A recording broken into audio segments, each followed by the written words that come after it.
आता बोलायचं आहे, चालू नाही केलं.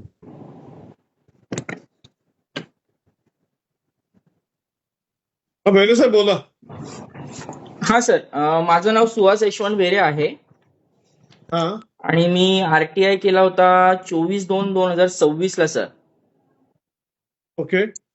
ओके, तर मला आतापर्यंत या आरटीआय वरती कुठलंच उत्तर दिलं गेलं नाहीये. ते ऑनलाईन केलं होतं काय? हा, ऑनलाईन केलं होतं. ओके.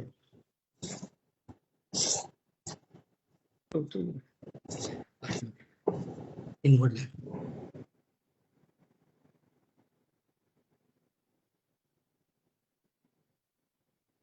त्याचं उत्तर मिळालेलं नाही आपल्याला.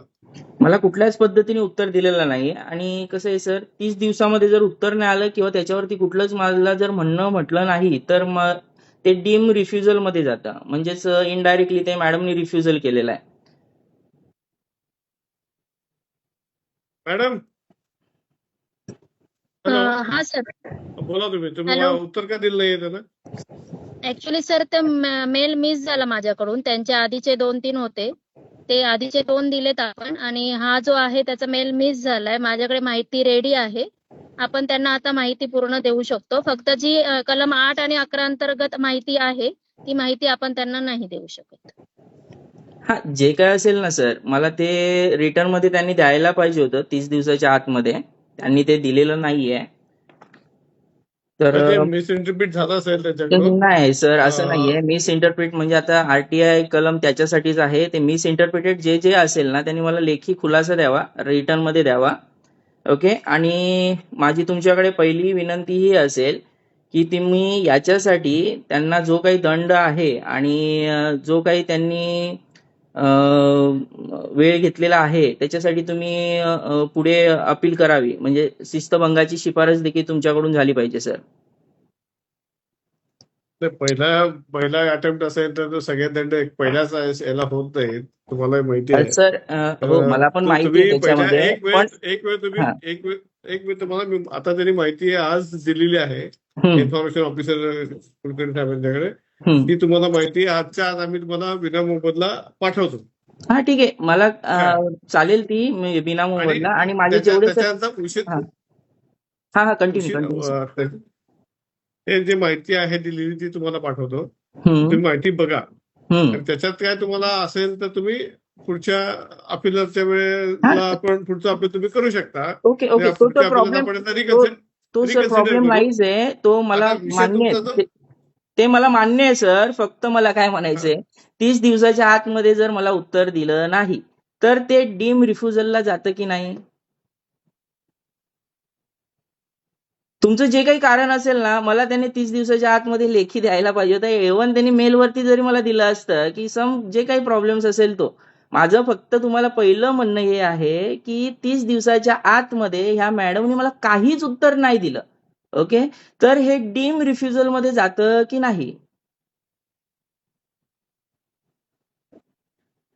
डीम रिफ्युजलला जर अगदी कागदावर बोट ठेवलं तर नाही, इथे कागदावरतीच बोट राहणार सर. इथे कागदावरतीच बोट राहणार. मला तेच सांगते तुम्हाला. माझा पहिला प्रश्न तुम्हाला तोच आहे की 30 दिवसाच्या आतमध्ये मॅडमने मला कुठलंच उत्तर दिलं नाही तर ते डीम रिफ्युजलला जातं की नाही? मला उत्तर ते द्या. माझी विनंती आहे की मी हे मुद्दामून केलेलं नाही आहे, आणि यामध्ये मला तो कोणतंही माझा लुकआउट नाहीये. साहेब, मी तो सरांशी माझा लुकआउट बोलते. नाहीये. साहेब, माझी तो विनंती तुम्ही आहे. मेलवरती मला लेखी माझी स्वरूपामध्ये विनंती आहे द्यावा. ते तुम्ही मला लेखी स्वरूपामध्ये मेलवरती तुम्ही द्यावं. जे तुमचं रिटर्न स्टेटमेंट असेल ना, ते तुम्ही मध्ये लेखी द्या मला. मी माझ्या पियावरना हे उत्तर देईन सर. जे काही आहे ते मी मी त्यांच्याकडे मागणी करतोय. बोलते ते तर बोंब असेल. ठीक आहे, त्यांच्याकडून तुम्हाला काय सर, मी आता माझ्या एका प्रश्नाचं फक्त जर उत्तर द्या मला की 30 दिवसामध्ये जर उत्तर दिलं नाही तर ते डीम रिफ्युजलला जातं की नाही? मला नक्की माहित नाही आता. हा सर, तुम्ही आरटीआय पहिल्या अपिली अधिकारी आहात आणि तुम्हाला नक्की माहिती नाही, हे उत्तर सर कसं काय पॉसिबल आहे? डीम रिफ्युजल असेल तर ते आता आपण ते रिकन्सिडर करूया विदाउट डीम रिफ्युजल. रिकन्सिडर नाहीये मला सर, याच्यावरती ऍक्शन हवी आहे मला, रिटर्न मध्ये ऍक्शन हवी आहे मला सर. हे बघा, मी माझा वेळ घालून मी आरटीआय करतोय तुमच्यापर्यंत, बरोबर. मी आज माझं ऑफिसचं सगळं काम सोडून मी इथे बसलोय, बरोबर. त्याच्यामागे काहीतरी रिझन आहे आणि माझा वेळ अमूल्य आहे आणि त्याच्यासाठी मी तुम्हाला एवढंच, माझं पहिलंच प्रश्नाचं उत्तर आहे की जर तुम्ही मला 30 दिवसाच्या मध्ये कुठलंच उत्तर दिलं नाही तर हे डीम रिफ्युजलला जातं की नाही, मला त्याचं उत्तर द्या. आपण पुढे कॅरी फॉरवर्ड करूयात सर. तुम्ही पहिले अपील अधिकारी आहेत सर, तुम्ही पहिले अपील अधिकारी आहेत आणि तुम्हाला डीम रिफ्युजल जर माहिती नसेल तर मग भयानक आहे सर. मग कसं काय सगळं व्यवस्थित चालायचं, हा कायदा व्यवस्थित कसा चालायचा सर? ठीक आहे, डीम रिफ्युजल आहे समजून पुढेच बोला. हा, आता डीम रिफ्युजल जर असेल, पुढे समजून नाही, मला ती कन्फर्म करायचं जर असेल तर मला पहिली गोष्ट काय, प्रत्येक दिवशी 250 रुपयाचा दंड, बरोबर, आणि शिस्तभंगाची शिफारस तुम्ही मला ही केली पाहिजे, ही माझी तुमच्याकडे पहिली विनंती आहे. समजा तुम्ही मान्य केलं डीम रिफ्युजल आहे, तर हे डीम रिफ्युजल आहे तर ही कारवाई होणं अपेक्षित आहे, अपेक्षित नाहीये, ती झालीच पाहिजे. तर माझी सर्वात पहिले तुम्ही हे नोंदवून घ्या तिथे सर तुमच्या रेकॉर्डला. हो, रेकॉर्डला काही रेकॉर्ड होतच आहे. डीम रिफ्युजल बाबत आणि डीम रिफ्युजल कन्सिडर करण्यासाठी मला माझ्या मुख्यालयाला विचार आहे, प्रस्ताव मी पाठवू शकतो. सर मी तुम्हाला परत तेच बोलतोय, मग तुम्ही पहिले अपिली अधिकारी म्हणून तिथे बसलात, मग ते कुठल्या ह्याच्याने बसलात? हा कायदा जर तुम्हाला तिथे बसवलेला आहे तर ह्या कायद्याचं तुम्हाला पूर्ण नॉलेज पाहिजे. माझं म्हणणं काय, तुम्हाला जर माहिती नव्हतं तर तुम्ही तिथे बसणं नव्हतं. मी पुन्हा सेकंड मीटिंगसाठी पुन्हा माझा वेळ घालवायचा, पुन्हा मी माझं ऑफिसचं काम बाजूला ठेवायचं. माझं म्हणणं तेच आहे, हे डीम रिफ्युजल आहे, तुम्ही मान्य करताय तर डीम रिफ्युजल वरती त्यांच्यावरती ही ऍक्शन झाली पाहिजे, त्याच्यासाठी तुमची शिफारस पुढे गेली पाहिजे. That's the point. आणि हा पॉइंट क्लिअर करा, मला काही प्रॉब्लेम नाही. आणि मला ती माहिती घ्यायची ती मी माहिती घेणारच आहे, मला ती हवी आहे. आणि त्यांनी प्रत्येक माहितीनुसार मला रिटर्न द्यावं मला. तुम्ही आता थांबा, बेरे साहेब तुम्ही थांबा जरा, त्यांचं काय म्हणणं आहे ते ऐकूया आपण. बोला मॅडम. डीम रेफ्युजल कन्सिडर केलं जातं त्यावेळी एक अपील केलं जातं आणि अपील त्याप्रमाणे ऍप्लिकंटने केलेलं आहे आणि आपण फ्री ऑफ कॉस्ट त्यांना माहिती देणार आहोत. शिस्तभंगाची कारवाई वगैरे माझं म्हणणं तेच आहे, मला एक्सेप्ट नाहीये. माझं म्हणणं मॅडम आहे ती स्वतःच्या स्वार्थासाठी प्रत्येक गोष्ट, यामध्ये कोणतंही जनहित मला दिसून आलेलं नाही आजपर्यंत. जेवढ्या कंप्लेंट यांच्याकडून झालेत हे मी इथे रेकॉर्डवर घेण्यासाठी मी आपणास रिक्वेस्ट करत. ठीक आहे, ते तुमचं जे काही म्हणणं असेल ना मॅडम ते रिटर्न मध्ये. आणि मॅडम सर माझं म्हणणं, तुमचं मॅडमनी जो मुद्दा घेतलेला आहे त्याच्यावरती माझा पूर्ण आणि पूर्ण आक्षेप आहे आणि त्याच्यासाठी मी तुम्हाला ही एक गोष्ट अजून एक रेकॉर्डवरती घ्यायची आहे तुम्हाला सर. आता मॅडम जे बोलले ते आरटीआय ऍक्टच्या कलम 6(2) नुसार अर्जदाराला माहिती मागण्याचे कारण सांगण्याची गरज नाही. हे रेकॉर्डवरती घ्या, मॅडमचं शब्द बोलणं रेकॉर्डवरती आलं पाहिजे सर. आरटीआय ऍक्टच्या कलम 6(2) नुसार अर्जदाराला माहिती मागण्याचे कारण सांगण्याची गरज नाही. मी कारण विचारलेलंच नाहीये सर यामध्ये. नाही, तुम्ही माझ्यावरती क्लिअर कट आरोप केलेला आहे मॅडम. आणि सर हा आरोप आहे माझ्यावरती. म्हटलेलं आहे जनहित दिसतंय की नाही याच्याबद्दलच मी फक्त बोललेले आहे सर. मला त्याच्यावर बाकी काही सर मला तो माझा मुद्दाच नाहीये आणि मी इथे तो मुद्दा घेऊ इच्छित नाहीये. माझं फक्त आणि फक्त आरटीआय वरती म्हणणं आहे, ओनली आरटीआय. मला आरटीआय वरती मी अर्ज केलेला आहे, 30 दिवसाच्या आत मला उत्तर नाहीये आणि त्यांनी जे काही त्यांना वाटतं त्यांनी मला रिटर्न मध्ये द्यायला पाहिजे होतं 30 दिवसाच्या आतमध्ये. आणि ते आता ऑन रेकॉर्ड इथे सांगतायत. आणि कृपया करून सर मी हा कॉल तुमचा रेकॉर्ड करतोय, ही तुमची परवानगी घेतोय मी. बघा, तुमच्या अपिलाप्रमाणे तुमचं म्हणणं आहे की तो डीम रिफ्युजल आहे, त्याप्रमाणे जे काय कायद्यात जे काय प्रस्तावना हे असेल, सोय असेल त्याप्रमाणे त्यांचं म्हणणं मांडून घेऊन किंवा त्यांचं ऐकून घेऊन म्हणणं ऐकून तर घ्या. त्याच्यानंतर हा.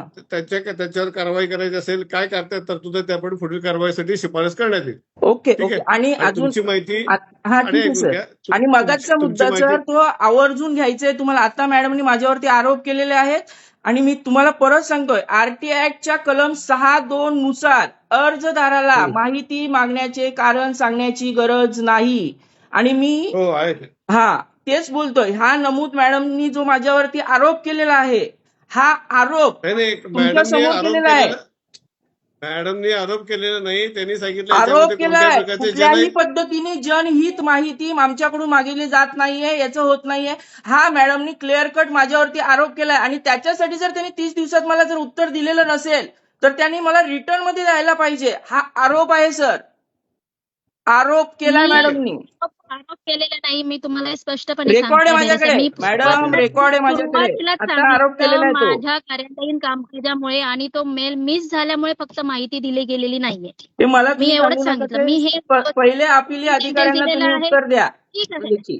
मी तुमच्याकडे आहे. उत्तर मी मागणार देईन नाही. मी उत्तर आता पहिले अपिली अधिकाऱ्याकडनंच उत्तर मागू शकतो. आणि माझं जे 2 मुद्दे आहेत सर, डीम रिफ्युजल आणि आता जे मॅडमनी माझ्यावरती आरोप केलेले आहेत ते ऑन रेकॉर्ड आहे. ह्या ऑन रेकॉर्ड नुसार त्यांच्यावरती मला रिटर्न मध्ये रायटिंग मध्ये मला तुमच्याकडनं उत्तर हवंय की 30 दिवसामध्ये माझा कुठलाही जनहितीय त्याच्यामध्ये हेतू दिसला नाही त्यांना, हे पण मला रिटर्न मध्ये आलं पाहिजे. म्हणून त्यांनी 30 दिवसामध्ये मला उत्तर दिलं नाहीये.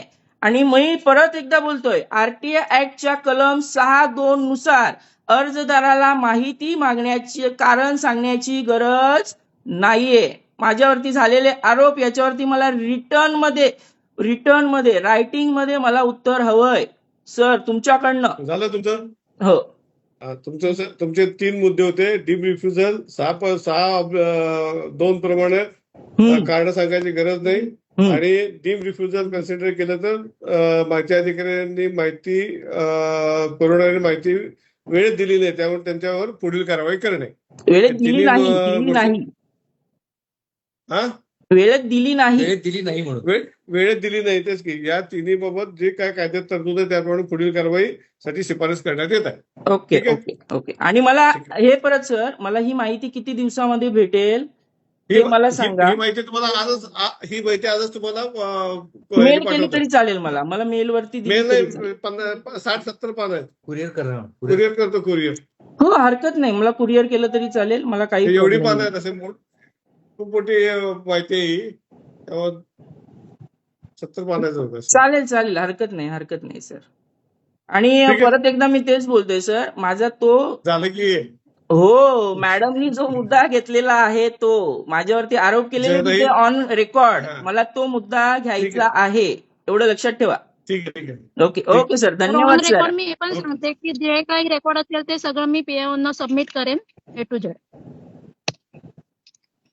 Okay sir. धन्यवाद. भंपक भाई निवड अगले सगळं